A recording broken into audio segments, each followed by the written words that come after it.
অনেকেরই একটা প্রশ্ন যে আমরা যে মশা মারার বা মাছি মারার যে ব্যাট ব্যবহার করি, ব্যাট, ইলেকট্রিক্যাল ব্যাট, লক্ষ্য করছেন আপনারা? এগুলো দিয়ে মশা মারি আমরা, তাই না? মশা মাছি মারি। তো ইলেকট্রিক্যাল ব্যাট এগুলো দিয়ে মশা মাছি মারা জায়েজ আছে কিনা, এটি একটা গুরুত্বপূর্ণ প্রশ্ন। আর এই প্রশ্নটা আসার কারণ হলো সহিহ বুখারীর এক হাদিসে আসছে, নবী সাল্লাল্লাহু আলাইহি ওয়াসাল্লাম বলেছেন, ইন্নান নার লা ইউআযযিবু বিহি ইল্লাল্লাহ। আগুন এটা এমন একটা সৃষ্টি আল্লাহর যে এটা দিয়ে আল্লাহ ছাড়া আর কেউ শাস্তি দেওয়ার অধিকার নাই। কেউ কাউকে আগুন দিয়ে শাস্তি দেওয়ার অধিকার নাই। যত বড় অপরাধী হোক, আগুনে পুড়ে হত্যা করার সুযোগ বা অনুমতি ইসলামে কারোর জন্য নাই, কাউকে না। এটা তো আমরা মনে করি হয়তো মানুষের ব্যাপারে না, সাধারণ জীবজন্তুর ব্যাপারেও একই নির্দেশ। কারণ সুনানে আবু দাউদের আরেক হাদিসে আসছে নবী সাল্লাল্লাহু আলাইহি ওয়াসাল্লাম থেকে যে সাহাবীদের কেউ কেউ একবার পিপিলিকার কোনো গর্ত বা পিপিলিকার কোনো এলাকা তাদের দল সহকারে আগুনে পুড়ে শেষ করে ফেলছে, আগুনে পুড়ে তাদেরকে মারছে। নবী সাল্লাল্লাহু আলাইহি ওয়াসাল্লাম দেখে নিষেধ করেছেন এবং বলেছেন, ইন্নাহু লা ইয়ানবাগি আন ইউআযযাবা বিন-নারি ইল্লা অথবা ইউআযযাবা বিন-নারি ইল্লা রাব্বুন নার। আগুন দিয়ে আগুনের মালিক আল্লাহ ছাড়া আর কেউ শাস্তি দেওয়ার অনুমতি নাই। তাহলে পিঁপড়া নবী সাল্লাল্লাহু আলাইহি ওয়াসাল্লাম আগুন দিয়ে পুড়তে কি করছেন? নিষেধ করছেন। তাহলে আমরা যে ইলেকট্রিক্যাল ব্যাট দিয়ে কি করি, মশা মারি, মাছি মারি, তাহলে এটার অনুমতি আছে কি না? আমি কি বুঝাতে পারছি? প্রশ্নটা বুঝাতে পারছি? উত্তর হলো যাবে। ইলেকট্রিক্যাল ব্যাট দিয়ে মশা মাছি মারা যাবে। কেন মারা যাবে? এটা তো আগুন দিয়ে পুড়ে মারা হয়ে যায় না। এটা মারা যাবে তার তিনটি কারণ। প্রথম কারণ হলো আমরা যেই ইলেকট্রিক্যাল ব্যাট দিয়ে মশা বা মাছি মারি, এটা মূলত পুড়িয়ে মারা হয় না। এটা মূলত কি করা হয় না? শক করা হয়। আর এই শক করলে প্রথমে পোড়া যায় না। প্রথমে কি হয়? তার প্রাণটা সঞ্চার হয়। পরবর্তীতে কি হয়? ওইটা যত টিপবেন তত ফুটতে থাকবে। ওইটা পোড়ার জিনিস না। যে কোনো জিনিস দিলেই সেখানে কি হবে না? পুড়বে না। আপনি একটা কাগজের টুকরা দেন, এরপরে সুইচ টিপেন, পুড়বে না। তো এটা মূলত প্রথমে শক করে হত্যা করে। কথা বুঝে আসছে? যার কারণে এটার হত্যাটা কি হয় না, সরাসরি আগুন দিয়ে হত্যা করা হয় না।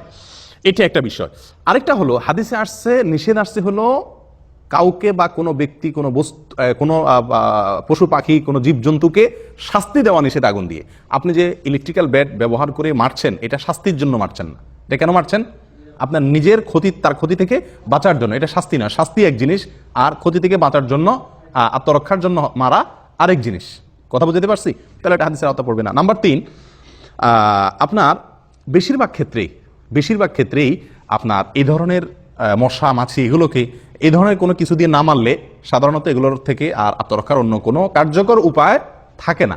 তো একরকম অনন্য উপায়ও আমরা বাধ্য। বুঝে আসছে কথা?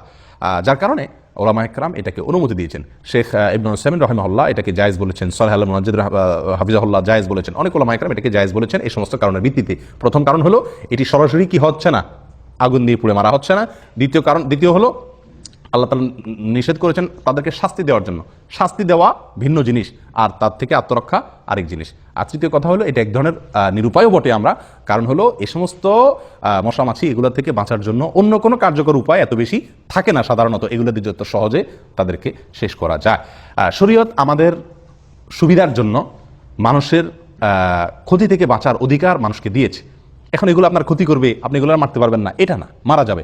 কিন্তু এখানে একটা গুরুত্বপূর্ণ বিষয়, দেখার বিষয়, সেটা হলো নবী সাল্লাল্লাহু আলাইহি সাল্লাম আমাদেরকে যে ইসলাম দিয়েছেন সেটা যে কত সুন্দর, সেটা যে কত উদার, সেটাতে যে কত কোমলতা, কত সৌন্দর্য রয়েছে, তার একটা প্রমাণ এটা।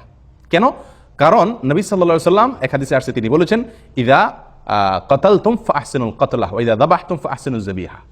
তোমরা যদি কোনো পশু পাখিকে হত্যা করা লাগে, মারা লাগে, জবাই করা লাগে, তাহলে জবাই করার লাগে তার আগে ছুরিটাকে ভালো করে ধার দিয়ে নিও।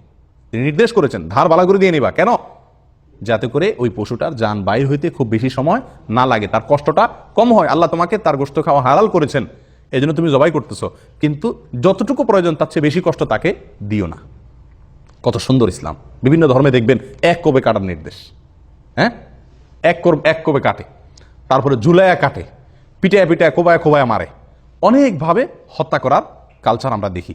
জীবন্ত মাছ, জীবন্ত পশু দেখি আগুনে পোড়ায় তারপরে খাচ্ছে, মজা করছে। কিন্তু ইসলাম আমাদেরকে নির্দেশ করেছে পশু, মানুষ তো পরের কথা, পশু, জীব জন্তু এগুলোকেও পর্যন্ত হত্যা করার প্রয়োজন হলেও, মারার প্রয়োজন হলেও, জবাই করার প্রয়োজন হলেও যেন সর্বোচ্চ দয়া তার প্রতি দেখানো যায়। এই যে পিঁপড়া আগুন দিয়ে পুড়ে মারা নিষেধ করেছে ইসলাম।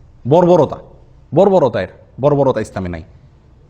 যতটুকু সম্ভব তোমার মারতে হবে, ঠিক আছে, তুমি তার ক্ষতি থেকে বাঁচার জন্য মারার অধিকার আছে, কিন্তু যত দ্রুত, যত কম কষ্ট দিয়ে মারা সম্ভব হয়, বিনা প্রয়োজনে তাকে কষ্ট দিবা না। এখান থেকে ইসলামের একটা বিরাট সৌন্দর্য বোঝা যায় এবং প্রমাণিত হয়। যাই হোক, তাহলে খোলাসা কথা হলো, ইলেকট্রিক্যাল ব্যাট দিয়ে মশা মাছি যদি আমরা মারি সেটা গুনাহ হবে না ইনশাআল্লাহ, এবং সেটা এই হাদিসের আওতায় পড়বে না।